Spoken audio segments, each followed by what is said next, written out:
Hey, this is Tracy Lewis with Stuff and Things, continuing on in March Madness.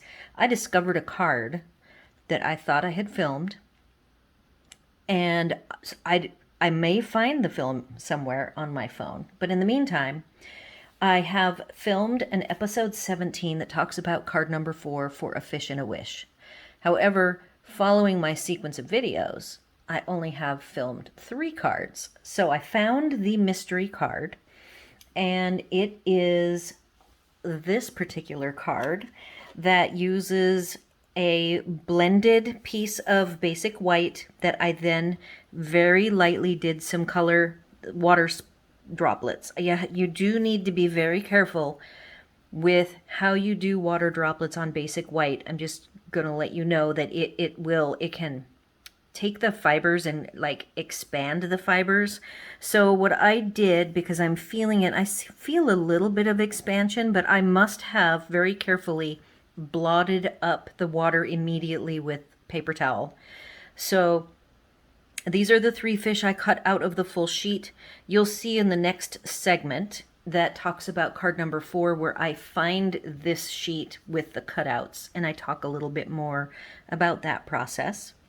I did use in Pacific Point the Hive 3D embossing folder to give some bubbly effects, and this time, for something a little different, I did use pearls, liquid pearls.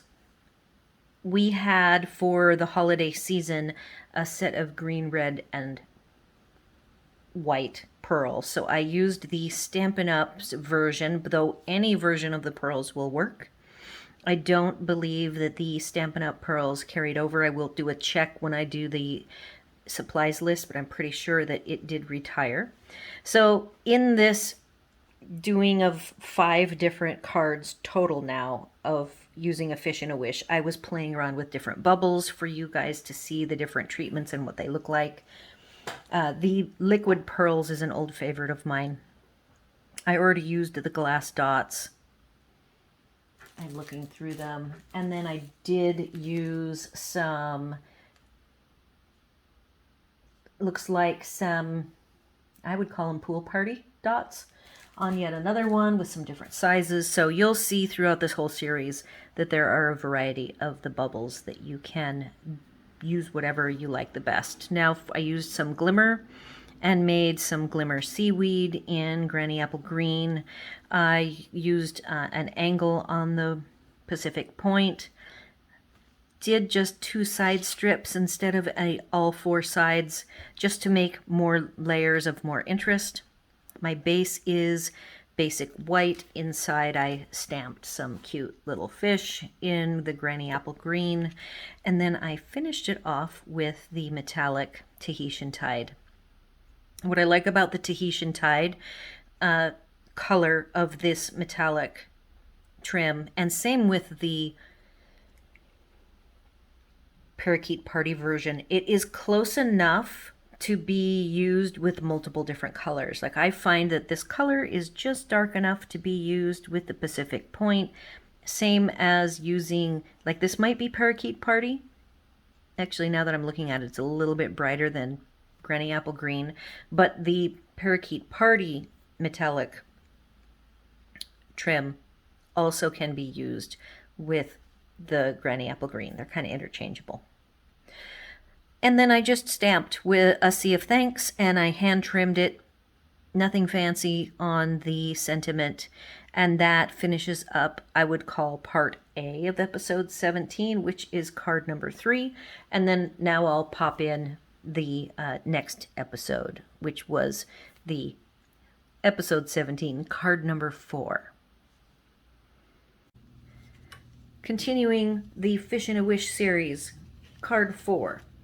This one is a really fun one. It actually uses, similar to yesterday's card, it does also use pieces of the paper that I decorated, and down here in the pile I actually found a piece of scrap where I had cut out fish. These are different fish, so this was a different sheet. This actually were the fish cut out from yesterday's card, I believe. And you can see where I sponged and did the water droplet treatment. And this is a little bit darker with the Pacific Point to say Coastal Cabana maybe. I thought I might have gone as light as Pool Party, but I think this was Coastal Cabana as well as Granny Apple Green. So those were the three colors I used. I see that I went crazy with my bling on this using the sea glass, using a wonderful, they are sequins, but to me they look like gems, and when I bought it, this right here is a sequin, and it looks like a gem to me till I look at it up close, and then putting it right next to one of the fancy, everything fancy sequins, which the pearls, the gold, and this color, the really pale blue, comes from the blue fancy everything sequins. Even this little hexagon came from it, and I just pulled out a whole bunch of them and put them all. They are my bubbles for today. Again, I'm working on all of the different possibilities for bubbles with the fish. I have the Splat embossing folder and the Hive embossing folder. It did some tearing, cutting up into pieces, making a bunch of layers. And then this is the Spots and Dots die that I actually got free last fall, I think in July, the July-August celebration. I got it for free because it was an add-on. So that's a trick for you. When you are buying during celebration, if you can wait, first off, if you wait, it only lasts 2 months, and it's January, February, and July, August. So if you wait, you risk things running out, but usually toward the end, as things run out, they also add more things. So that's the risk reward. And I was rewarded by being able to get these Spots and Dots die for free as a reward. I did a combo of making up my own sentiment by breaking up 3 different sentiments, creating the phrase, sending a sea of well wishes for you. It is gold embossed, and then I used Parakeet Party metallic trim as well as Tahitian Tide metallic trim. So this is one of my favorite cards. I just like all of the busyness that's going on and the fun 3 fish. Tomorrow we will continue on with more Fish in a Wish to finish out. I think I have one last one. Leave your comments, questions, or concerns. What do you think of March Madness? What do you think of all of these cards that you're seeing? What do you think of this particular Fish in a Wish card versus the others?